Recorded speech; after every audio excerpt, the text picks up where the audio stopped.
Hi, I'm Daniel Zwerdling. David Shipler is away, so one of us, two reporters, starts now.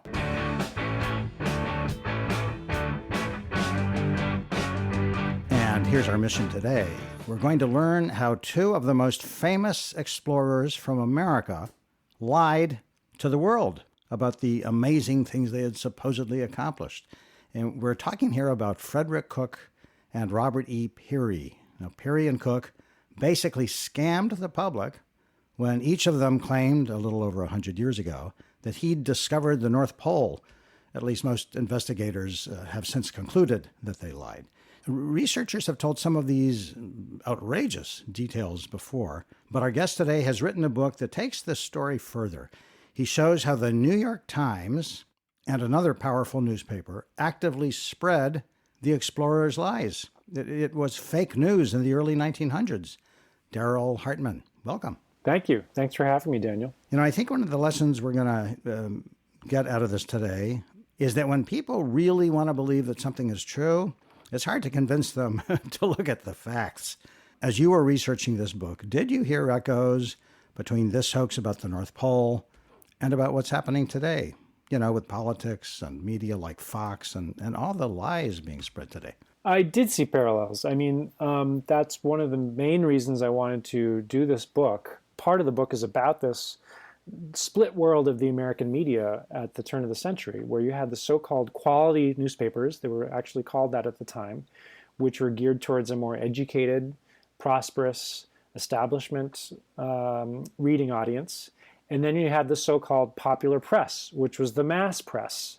Far more readers, cheaper papers, very disruptive to the existing media landscape, and were generally, by the cultural elite, accused of being sensationalistic and untrustworthy, which they often were. There's this mix of credible and incredible and outlandish and sensible accusations being made, right? Because it was so hotly contested. Contested, yeah. One paper was basically saying, your explorer is lying about getting to the North Pole, kind of like election campaigns and media today. And it really created these sort of tribal affiliations among the American public for one explorer versus the other. I saw a lot of echoes with the way contemporary politics works. Darrell, your book is called Battle of Ink and Ice. Great title, by the way. A sensational story of news barons, North Pole explorers, and the making of modern media. Darrell, let's start back in time. Let's start in the late 1800s. Explorers had known for centuries that there must be a tippy top to the to the Earth, right, to the North Pole. And hundreds of explorers, does anybody know, maybe thousands, kept trying to find it and dying. I think the deaths are probably in the high hundreds or low thousands. I've always been drawn to these old explorers' tales, these images of men sort of racing across the ice in their furs, and there's something very appealing about that in an old-fashioned kind of way. Not appealing to me at all, excuse me. Cold, ice, no. Well, to read about. To read about, yeah. In front of a roaring fire. Of course, when explorers eventually would get to the North Pole, they would find ice and more ice. Before I read your book, I didn't realize that there isn't any land at the North Pole. The North Pole is just ice that floats on the ocean. Yes. In any case, why did explorers risk their lives to get there over centuries? So the answer to that question depends on the period you're talking about. In a period like the 1860s and the 1870s, there is some genuine mystery about what is up there. And you have some far-fetched but also kind of wonderful theories. And what did they speculate? Some legitimate scientists thought that it was actually temperate climate, that once you push through this ring of cold, challenging ice, you would get into this open polar sea. They expected to find things like whales and wildlife and maybe even some vegetation. They expected some of these geographers to find Inuit people living at the North Pole. And this was current for a while. So part of it was just the quest for knowledge? Yes, knowledge. I mean, I think an interesting contrast here, it would be to contrast the hunt for the North Pole with the hunt for the Northwest Passage, which dominated polar exploring for the early part of the 19th century. The Northwest Passage had a very concrete economic benefit.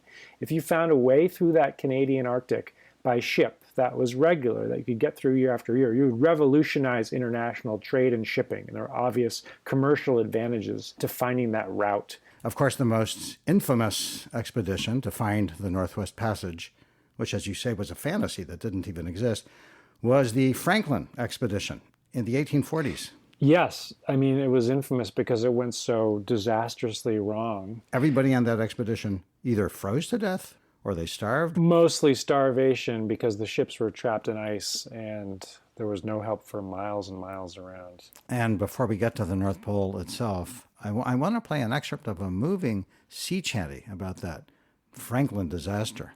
For just one time, I would take the Northwest Passage to find the hand of Franklin reaching for the Beaufort Sea. I want to play it partly because it's beautiful and partly because we need more music here on Two Reporters. This song was written and sung by a Canadian named Stan Rogers. Westward from the Davis Strait, 'tis there 'twas said to lie, the sea route to the Orient for which so many died. Seeking gold and glory, leaving weathered, broken bones, and a long Stirring stuff. Yeah. forgotten Wonderful. You've never heard it before? No. That song gets me every time. And back to the North Pole. The funny thing about finding the North Pole, there's not really much to be found there. You know, there was scientific things to be found. What can we learn about the topography and the geography of this area? But by the end of the 19th century, it truly had become a symbolic, almost athletic achievement. You had different nations and different individuals trying to get there for the bragging rights. And it really starts to just look like an endurance sport. Well, it's interesting when I read what people of the time said about the expeditions to the North Pole. They would use words like pluck. You know, these explorers have pluck. That was a big word.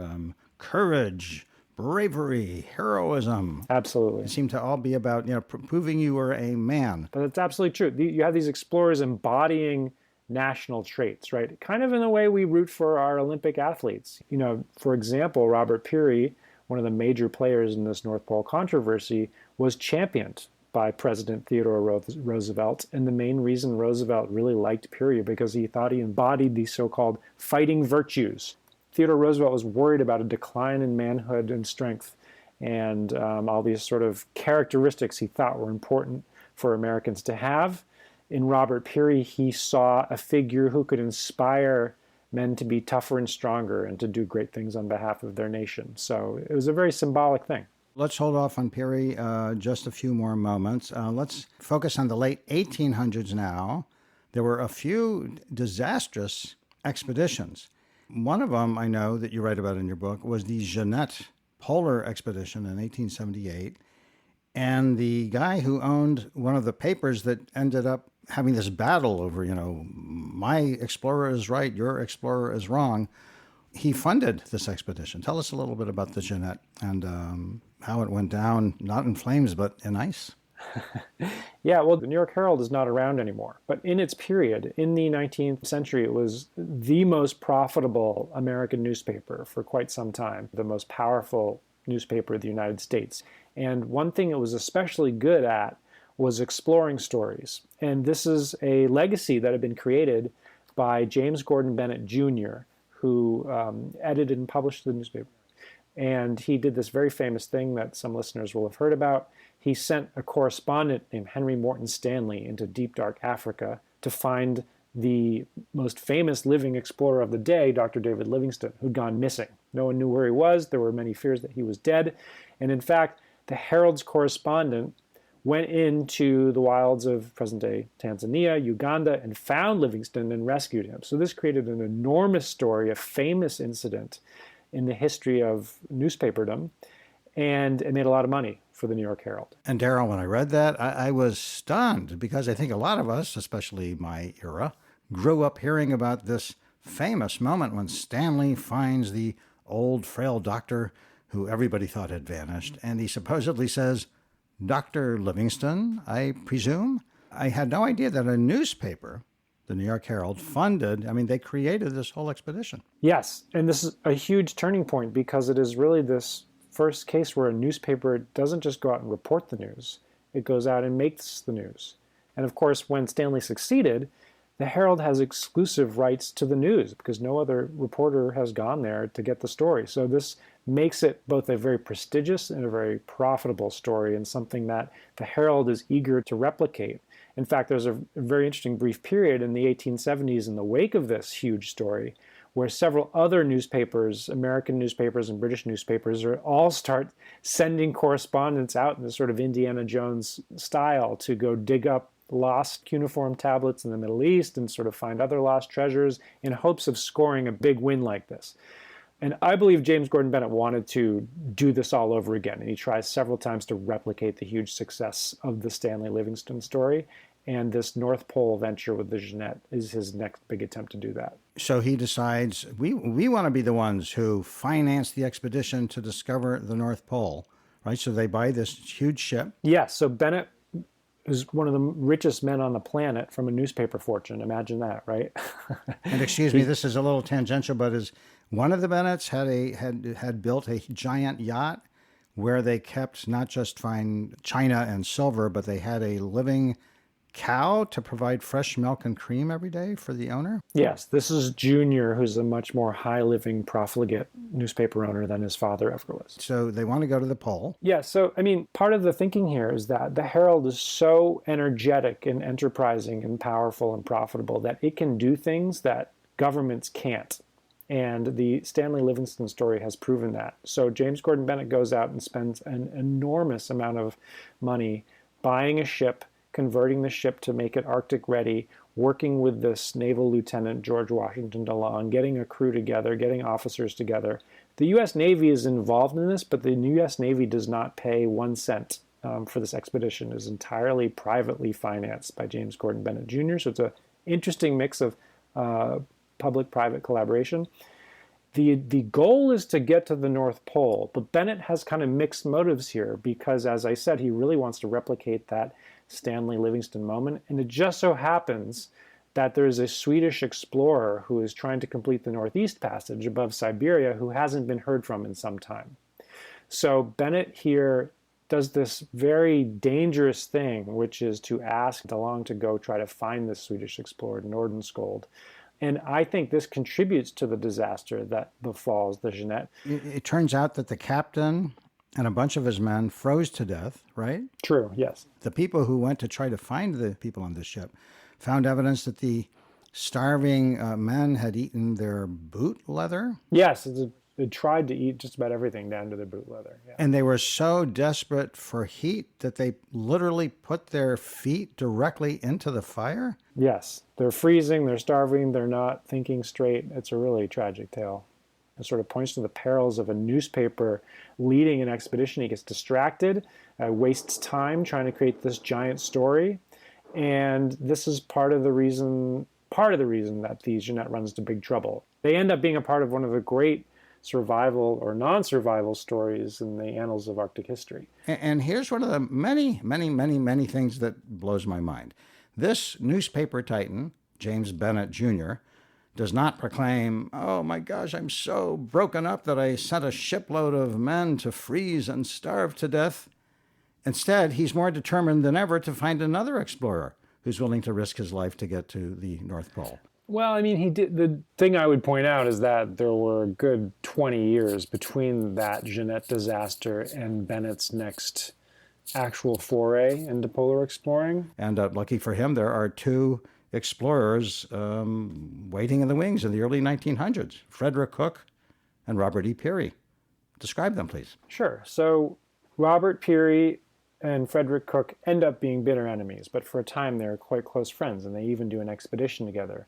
I'll start with Robert Peary. Robert Peary was born in 1856. He grew up in Maine. He goes to Bowdoin College and joins the Navy. He's a naval engineer. That is his training and background. But he's a man who really wants to make a name for himself, and he wants to make a name for himself as an explorer. He says explicitly that he wants fame and recognition. Let me just interrupt to say that I scribbled down a line that you have in your book. He wrote his mother. Yes. Remember, I'm quoting, remember, mother, I must have fame. I mean, he told his mother. He did put it all out there. And he chooses the Arctic field to do this in. We have to remember this is a time when there were still places to be discovered, and being the first person to get to some of these undiscovered places was a huge deal, would lead to fame and riches. Another thing that amazed me about him, though, is that here he had, for the military, been doing exploring, surveying in Nicaragua, in Central America, because they were trying to find a good route for the Interocean Canal, which of course ended up being built in Panama, not Nicaragua. But what I kept wondering was, here you are in a jungle, you're in, the tropics, beautiful beaches, sand, tropical animals. Why on earth would he want to go to a frozen wasteland, the North Pole? But I guess the answer is he craved fame. Yes, he went where the opportunities took him. And when they took him to Nicaragua, he went to Nicaragua. And when they took him to Greenland, he went to Greenland. Okay, let's go to Frederick Cook. What motivated him? I think it's important to note, both Peary and Cook come from fairly humble backgrounds. And both lost their fathers at a young age. Robert Peary came from a sort of depressed middle-class background. Frederick Cook really came from a poor background after his father died. Frederick Cook was the son of German immigrants. His family name was originally Koch, K-O-C-H, changed, anglicized to Cook. Uh-huh. He grew up in the Catskills region of New York in a large family, which was, as I said, fatherless at a certain point, scrounging for every last penny it could get. And he moved to New York City as a teenager and basically put himself through medical school by making early morning milk deliveries. There was a sort of a dairy farming background with his family in the Catskills, and he made this business work with his tireless energy and ambition to becoming a doctor. His first wife died in childbirth, so he suffered this extremely sad sort of moment in his life, and he was sort of disconsolate, and his physician's business was not doing very well in Brooklyn. So it's at this point that he becomes kind of enamored of the Arctic and this idea of traveling to the far north, and he finds an advertisement in a newspaper that was placed by Robert Peary looking for people to join him on an expedition to the far north. So Frederick Cook sort of inspired by this, and Robert Peary needing a surgeon or someone with medical expertise to be on the expedition, the two of them meet and they travel together for the first time. I don't want to psychoanalyze too much, but I wonder if being a doctor and having your wife and child die in childbirth and feeling that helplessness that I couldn't save them, I wonder if this could have been, I'm seriously, part of his, overwhelming need to prove himself at the North Pole. That could be. I do think the losing of a father and this sort of being asked to take care of a family at a young age is in there too. But this was not a time when either of these characters were psychoanalyzing themselves very much, so we have to speculate. But of course, we don't have to speculate about Peary's motives. I must be famous, as he wrote his mother. And from reading your book, I gather that Peary was so obsessed with becoming famous by finding the North Pole that he kept launching one expedition after another, even though he kept failing. And he almost died on one of them. So Peary is usually a very cautious explorer in some ways. He's a very ambitious, tough guy who will stop at nothing to meet his goal. But he doesn't take silly risks. And this is the one time where he really takes a silly risk. He does that because he believes that a Norwegian team is competing with him to get to the pole. This is a figment of Peary's imagination. He's this sort of paranoid competitor. The Norwegians are indeed there, but they're doing scientific work. They're not trying to get to the North Pole. But Peary makes this mad dash in December, which is one of the coldest times. It's entirely dark. This is something he would never otherwise do. As a result of this miscalculation, he suffers severe frostbite, and he arrives in this hut that he's been trying to get through the dark after this long sort of dog sled expedition. And when he's in the hut, his assistant helps him to sit down. He complains, Peary does, of a sort of wooden feeling in his legs. And so his assistant pulls off Peary's fur socks. And as he's pulling the socks off his feet, 7 or 8 toes come off with the socks. They've basically been frozen, brittle, and taken off. And so he now has to sort of abandon the mission and get these feet taken care of. And there is a sort of reunion later in this expedition with Frederick Cook, because Robert Peary's backers back in the United States and his wife as well, Josephine, are very concerned about him and the fact that he has not come back. So they send a relief expedition up to check on Peary.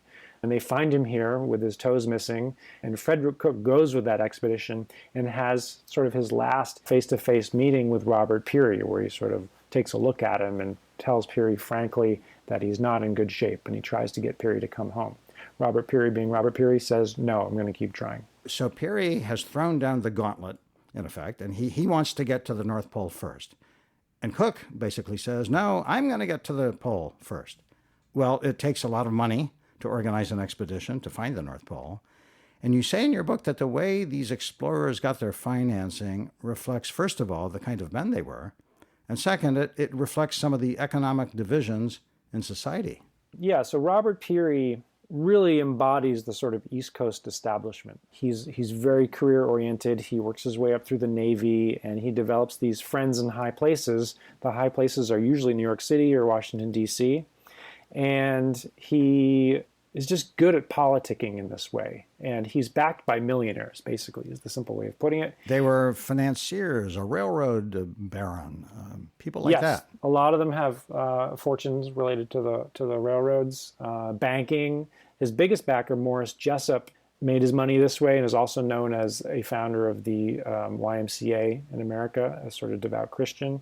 And when financiers would ask Robert E. Peary, why should we give a bunch of money for your expedition? He had a very interesting pitch. He didn't have a ton of personal charm, but he was an effective pitchman. And so he had this great line. He said, the only thing people really remember about King Ferdinand was that he sent Columbus to America. And he had a point, right? These railroad barons and tycoons have made huge fortunes, and yet in the case of many of them, they haven't necessarily left a big legacy. They've just earned a lot of money. So he's really appealing to their egos, to their desire to sort of have their name associated with a great feat. And of course, reaching the North Pole was considered a great, great feat. And the other thing about Peary's backers is many of them are Republican. It's almost a little Republican club. I don't want that to overshadow the conversation too much because Republican and Democrat meant different things back then. But he's basically Republican. Whereas Frederick Cook, his associations and his personality are both different. Frederick Cook is a Democrat. Frederick Cook is not able to cultivate this group of bankers and businessmen the way that Robert Peary is able to cultivate them. Frederick Cook is a bit less famous, and he has to take sort of a scrappier approach to getting to the Arctic. He'll do such things as guiding big game hunts in order to get up there. He'll lead little tour groups, and he'll just do whatever it takes in order to undertake these expeditions, whereas Peary is much more disciplined and planned and almost sort of corporate in his organization. Well, so let me summarize what happens next, please. Frederick Cook sets off for the North Pole first in this new competition between him and Robert Peary. Cook leaves in 1907, is it? Cook leaves in 1907, very quietly, it should be noted, very quietly. No one really knows he has left.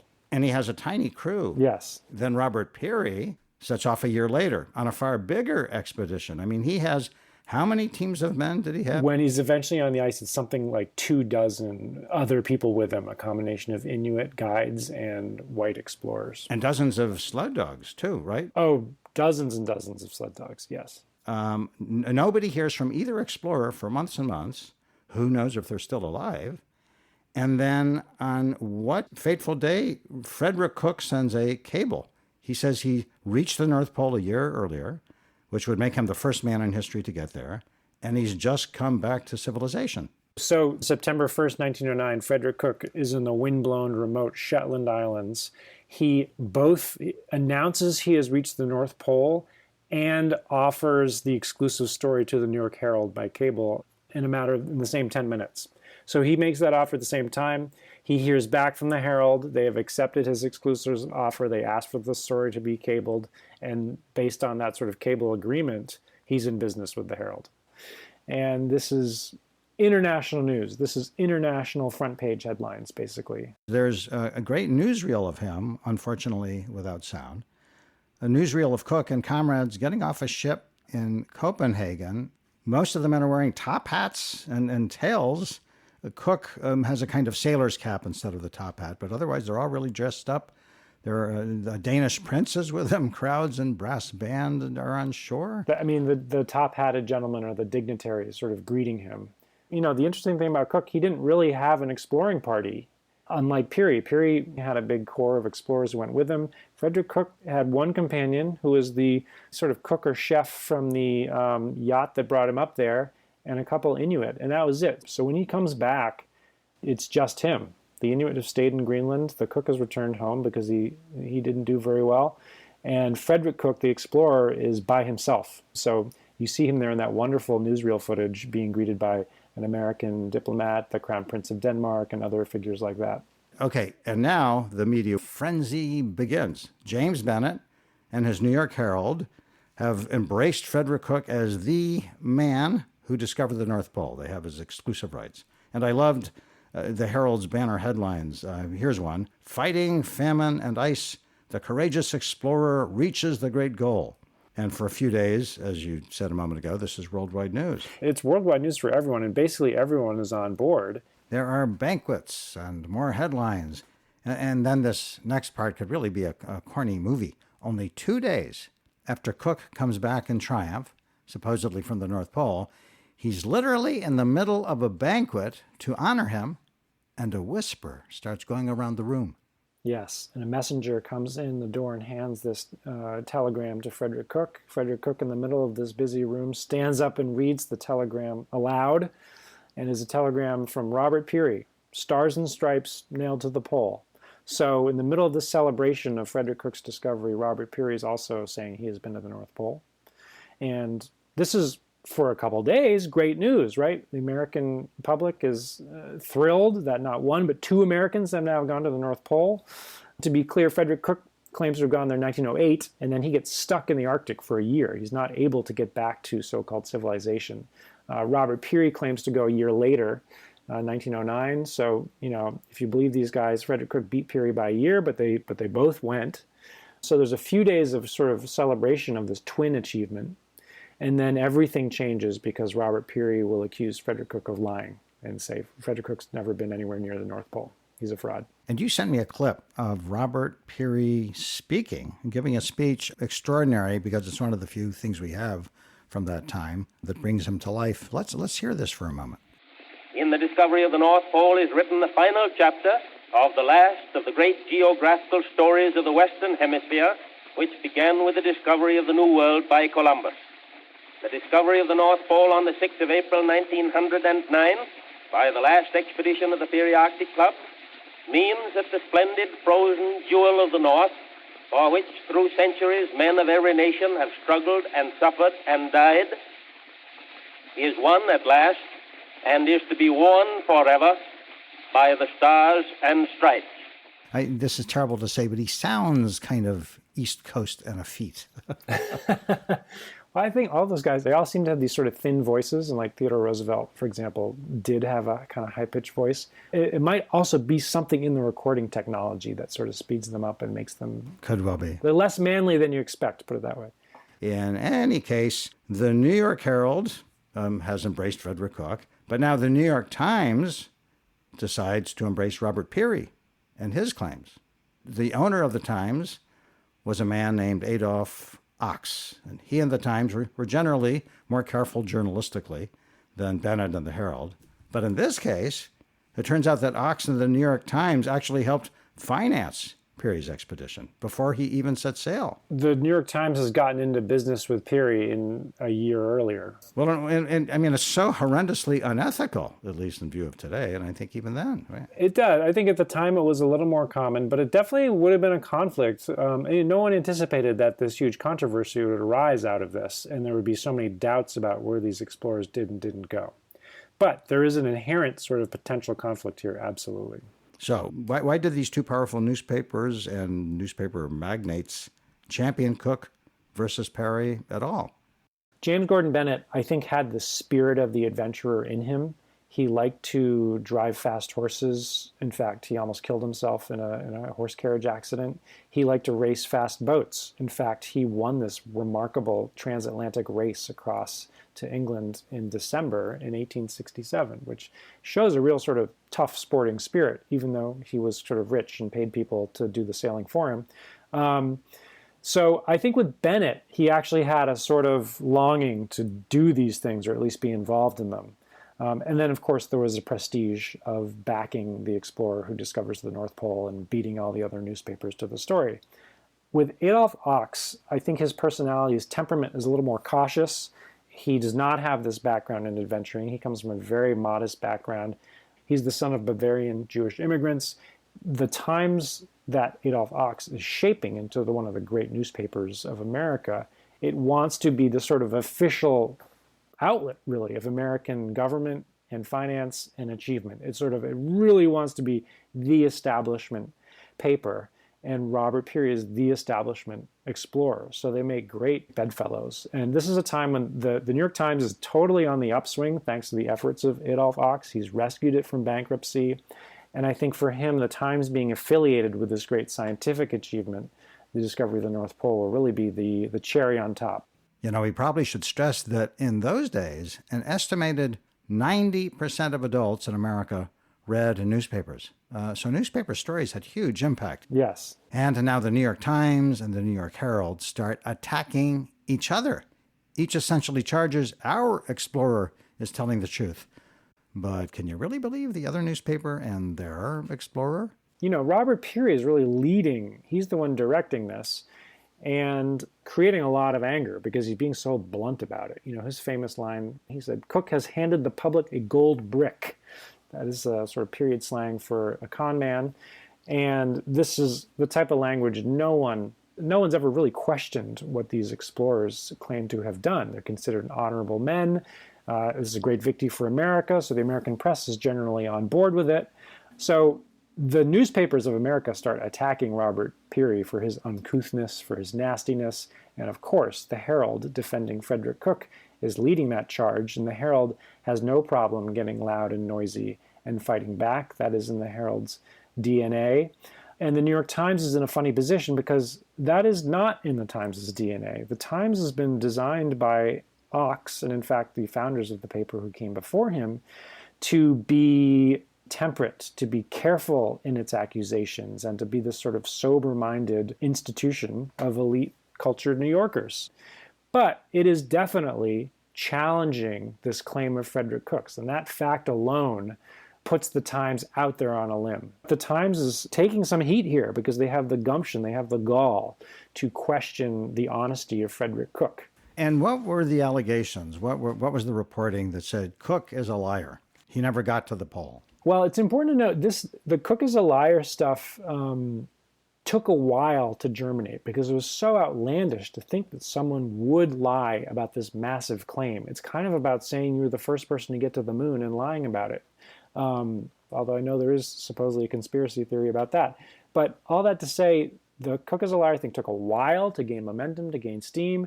In the early days, there was just some mild questioning about why hasn't he shown his sextant readings? Why hasn't he shown these various observations and travel records that he should have brought back with him? Why have the scientific experts not yet been given access to these very important papers? I mean, that was zany. You mentioned that Cook didn't show his sextant readings. Isn't that the gizmo that sailors and others use to measure the distance between a star and a planet and the horizon to know where they are on Earth? Very difficult to do. You need a certain type of weather. You need the skills. But he wouldn't show people his readings. He wouldn't show his daily diaries. Crazy. And his daily diaries would have shown, in theory, here's where we started today and here's where we end up, day by day. It was always not only important to see the readings and the notes, but the equipment itself, right? So the equipment could be tested for accuracy, and Cook had various excuses for why he could not do this. He started out saying they were in Greenland, then he said he had duplicates, and he said he didn't have duplicates, then he said you'd have to wait for the book. It's a publishing reason that I can't give you this information. So very much a moving target and hard to pin down Frederick Cook when it came to documentation. So basically, the New York Herald and the people who supported Cook along with them were going out on a limb and saying, this guy is the first person to ever get to the North Pole, based almost entirely, or maybe entirely, on Cook saying, that's what I did. Yes. With zero evidence to show for it. Yes. Back then, I think someone's reputation was important. Frederick Cook did have something of a reputation as a competent Arctic explorer. He wasn't some random guy from Cincinnati, who learned a dog sled a year before. But, everything from his dates to his, sled design was called into question and held up as an example of, well, he could have done it, or held up as an example of, well, he couldn't have done it. And some people did some very deep dives into the amount of food he claimed to have brought, the weight of the cargo he was hauling on the sleds, and whether that would have worked. They took out their maps, they took out their compasses. It really created a bunch of armchair analysts in America, some of whom had real scientific expertise, many of whom did not. And the New York Times and Adolph Fox were behind a lot of this reporting. They kept reporting it not just day after day, but month after month. And one of the extraordinary things to me is how there seemed to be no firewall between the executives who ran the New York Times and the guy they were backing, Robert E. Peary. I mean, Peary, as you write about in your book, had frequent communications with one of the executives of the New York Times, William Reich. They sort of plotted, here's how we can attack Cook. This is outlandish to think now that would go on at a respectable media company. Absolutely. They were completely hand in glove.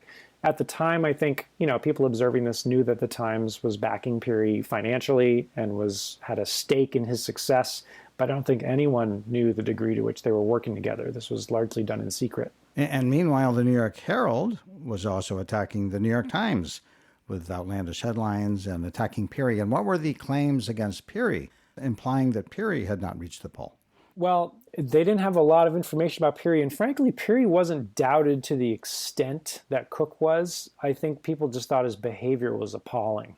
He was a bad sport. He was a sore loser. That was the sort of grounds for Peary's unpopularity.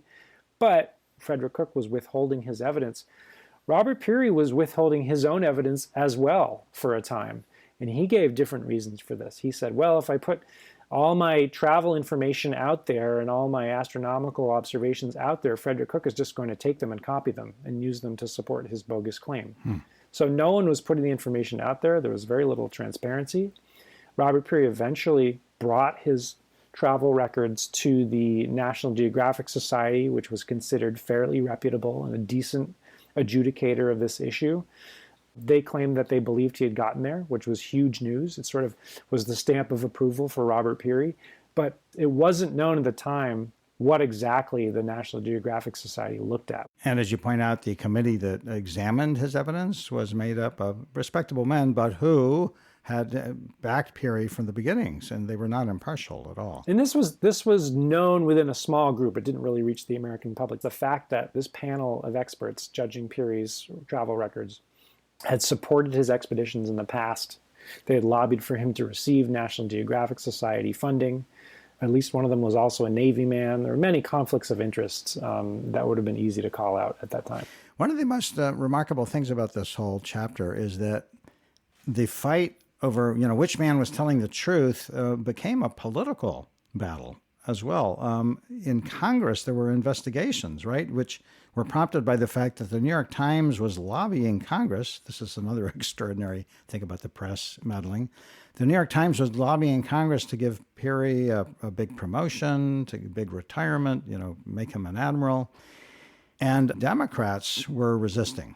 Yes. And they were sort of grilling him at a congressional hearing, basically saying, prove that you got to the pole. Yeah. And the Republicans were outraged. And Daniel, before I get into the hearings, can I just talk a little bit about the political divide during the controversy? Yeah. So throughout this fall of 1909, when Robert Peary is disparaging Frederick Cook, and it has to be said, Frederick Cook is behaving very honorably and declining to take the bait. He's saying only nice things about Robert Peary. So this enhances Cook's reputation among the American public. They really think he's a stand-up guy. He was going around giving lectures, getting paid thousands of dollars. Right. And big crowds would turn out to see him. Frederick Cook was the most popular man in America the fall of 1909. His lectures sold out. Everyone loved to hear him talk. They wanted a piece of Frederick Cook. observers pointed out that he was earning upwards of $10,000 per lecture, and he was just making himself rich off a feat that he had yet to prove. And wait, and that's $10,000 in today's money? No, that's that period's money. Wow, incredible. Superstar. Yes, he was a superstar. He was very much in demand.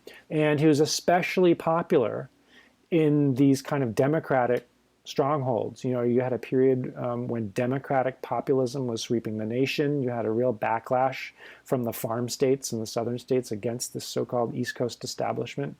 And when you look at the geography of Cook's support and the geography of his lecture tours, he's really popular outside that sort of eastern seaboard.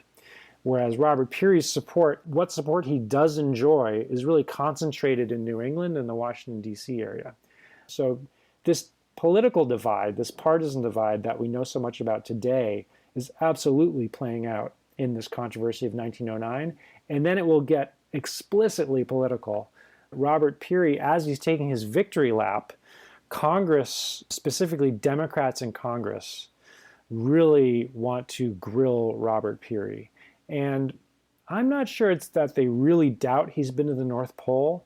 They just want to make him pay his dues for being a bad American, and for all these pushy Republican supporters of his, and his friends at the New York Times have really pushed for him to be handsomely rewarded for discovering the North Pole.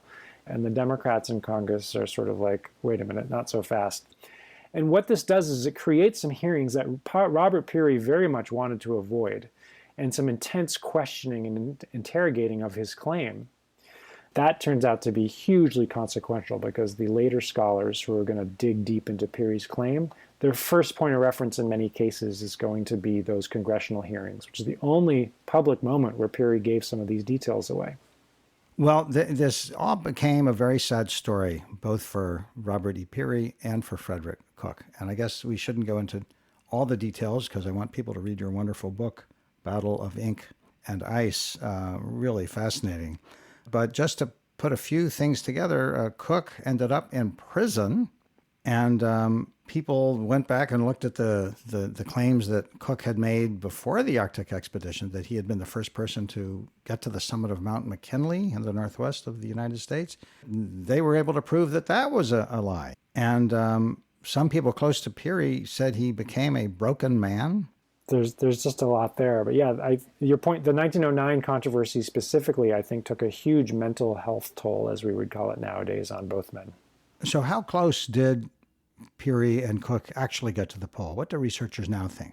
Well, to me, the most credible conclusions, and these involve a bit of guesswork, but the most credible conclusions show that Robert Peary was somewhere in the vicinity of 30 to 60 miles away, which is close. And Cook was probably somewhere between 400 and 500 miles from the pole. Oh. There is pretty strong evidence showing he really didn't get that far from Land's End. If you could talk to Peary right now and to Cook, do you think they would say that I genuinely thought I had reached the North Pole? I mean, I was in the area. I mean, it's an amazing feat, whatever they accomplished, to go way up there near the North Pole and survive and make it back. Do you mean what they would tell me, or do you mean what would they be thinking? What would they be thinking? That's a great question. Frederick Cook is such an enigma. I think he would say I didn't go there. And I think Robert Peary would know that he also wasn't sure. I think they both deep down knew. I think one interesting takeaway from this story, Daniel, is just the pressure of competition also. I'm not sure Peary was planning to claim he'd reached the pole. I honestly don't know, but I think that Frederick Cook's brazen claim, which I think Peary strongly believed to be completely ludicrous. He was so outraged by that claim of Cook's that the only move that he thought he had was to say, no, I got there, and I'm going to use that platform to demolish your claim. This is really a story of rivalry, not only between the explorers, but between the papers. One of the most remarkable things about this whole tale, and I keep saying the word remarkable, I think, because there are lots of remarkable things, is that the New York Times did not officially apologize or run a correction about the fact that it had backed Peary, and people decided that Peary had not gotten to the North Pole, probably. I mean, I know there's still debate today, even about Cook. But the New York Times did not really come clean about all this until the late 1980s. I would revise your language a little, Daniel, because Please. I don't think it was a matter of coming clean. I don't think the Times really knew that it had made a mistake. I would accuse it of being a little incurious about Robert Peary's claim. When he went before Congress, for example, and revealed a couple questionable things about his record keeping, the Times didn't blink. They supported him fully all the way. Clearly, the New York Times threw their lot in with Robert Peary and his story, maybe a little too enthusiastically, as it turned out. Yes, the Times was happy to cast stones on Frederick Cook, but it never really looked too hard at its own man. But it did end up having to issue, it's got to be one of the most incredible corrections in the history of the New York Times. We're talking 80 years later, 1988. Do you have the New York Times apology there? Yes. Please recite a little bit of that. It runs 3 paragraphs. The juicy one really is the last paragraph. It goes like this. Peary's expedition was sponsored by the National Geographic Society. The Times had exclusive global rights to the story. Thus, both may have failed to scrutinize adequately what they yearned to believe. The error was doubtless committed in good faith, but most authorities today agree that no one has an untainted claim to be first. So that was how the Times sort of cleaned up its previous position on this whole thing. I'm laughing only because I'm trying to picture how many people, how many executives, and how many hours sat in a room to write that. Crafting that, exactly. You know, this was 80 years after this original news story, and many people had to die, and many archives had to be opened, and many scholars needed to spend many, many, many hours looking at the evidence. You know, I think to the Times' credit, it is willing to correct the record, and this goes to the Times seeing itself as the paper of record, and to be seen as the authority on what in fact did happen and didn't in American history. There's a footnote to the story that I find quite moving. And it doesn't really matter whether you believe that Peary and his team got to the North Pole or just close to it. His main aide was Matthew Henson, a black man whose parents had been slaves, freed slaves. And when Peary claims, I was the first person to get to the North Pole, even if it's all a lie, he wasn't the first person to get to where he claims is the North Pole. It was Matthew Henson, a black man. Yes. Who traveled ahead as the trailbreaker. Isn't that incredible? He traveled ahead of Peary, and wherever Peary went, Henson went first. That was kind of the way it worked, especially at this late stage in Peary's career, where he's only got 2 toes left and he doesn't walk as well. There's a lot of fixation on this sort of prize of the North Pole. I would say Matthew Henson's entire career is really the especially incredible thing. I mean, he was said to be the best non-Inuit driver of sled dogs on the planet. He learned the Inuit language, which Robert Peary never really bothered to do. I think Henson found a sort of home in the Arctic among the Inuit on the one side who accepted him for who he was. They accepted him and loved being able to communicate with him. And he had a sort of mean but loyal boss in Robert Peary. And the Arctic was really kind of a different space where he could live life a different way. And it's striking to see when Matthew Henson returns to the United States after these expeditions, how quickly his life starts turning back into the disadvantaged life of a black man in America at this time. You know, his lecture fees are far lower. He has to beg Robert Peary to be able to give a talk or two, you know, to be able to borrow some photographs, to make a living off of this incredible journeying that he's done with Peary. So he comes back to the U.S. It's a really kind of reality check there. I do believe that Matthew Henson in recent years has become more of a known entity, which is overdue. His accomplishments have become more widely known.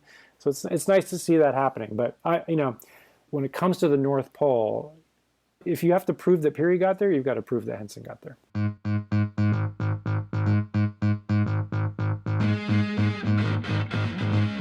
Darrell Hartman's book is called Battle of Ink and Ice, a sensational story of news barons, North Pole explorers, and the making of modern media. Darrell, thank you so much. This is fascinating. My pleasure. Thank you for having me. And that's it for this episode of Two Reporters. You can hear us on Apple, Spotify, Audible, and pretty much any leading podcast site. And we hope you'll check out more of our work at our website, tworeporters.org. David Shipler will be back soon. I'm Daniel Zwerdling. Please join us again for another episode of Two Reporters. Bye-bye.